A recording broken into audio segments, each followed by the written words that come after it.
Hello, my philosophers, and welcome now to Thursday. Well, today's a two-part day, Sagittarius. You may wake up this morning not feeling so great. The moon does start in Scorpio for nearly a third day in a row, and depending on where you live in the United States or the world will determine at what point it shifts. And you know what? Lots of people, by the way, have asked me about your horoscope. Should you watch tomorrow's? Should you watch yesterday's? You should watch all of them and see which ones hit you, to be honest with you. It's a hard calculation based on when you're watching and when the horoscope applies. Either way, today is a two-part day. Emotionally, it's still about your subconscious, it's still about your past lives, it's still about your childhood. We'll talk more about that in a minute. But by this afternoon, you really should perk up. The moon will move into your sign, which is the happiest, most optimistic sign in the zodiac, if you don't know. So there'll be a lot of optimism, there'll be a lot of glass half full if you can just wait it out to the end of the day. And you'll be officially sunny and cool by the time the sun sets. Now, let's talk about all that subconscious crap, shall we? We're in a 30-day transit, and you know what, Sagittarius? This is a very important transit. Now, you have this transit once a year every year, but you've never had it right before graduating a 12-year Pluto transit. This is a big deal.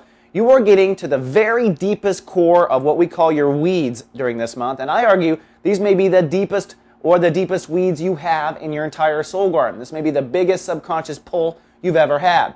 And in Chapter 1, it's really about identifying the roots of your weeds. So, for instance, if you are battling alcoholism or codependency, or if you always date the ass, okay, which a lot of Sag girls do, a lot of Sag girls I know always dating that ass. I don't know why, but there's a weed in you. Somewhere deep down, even into your childhood, you were taught to do that. You were taught to escape with drugs or be codependent out of fear because you were abandoned or all these issues. That's what classic therapy is getting to the bottom of the weed.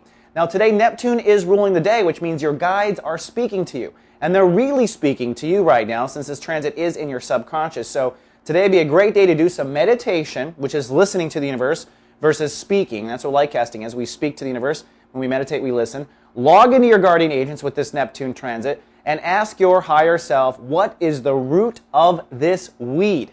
Now, if you're not a person that meditates well, another really good trick that does work is you write your question down on a piece of paper before bed, put it next to you, and pay attention to what you dream about, and write what you dream about down on that paper the next day. It works. Try it. All right, Sag, that's all I have for Thursday. I'll see you tomorrow on Halloween. Live, love, be.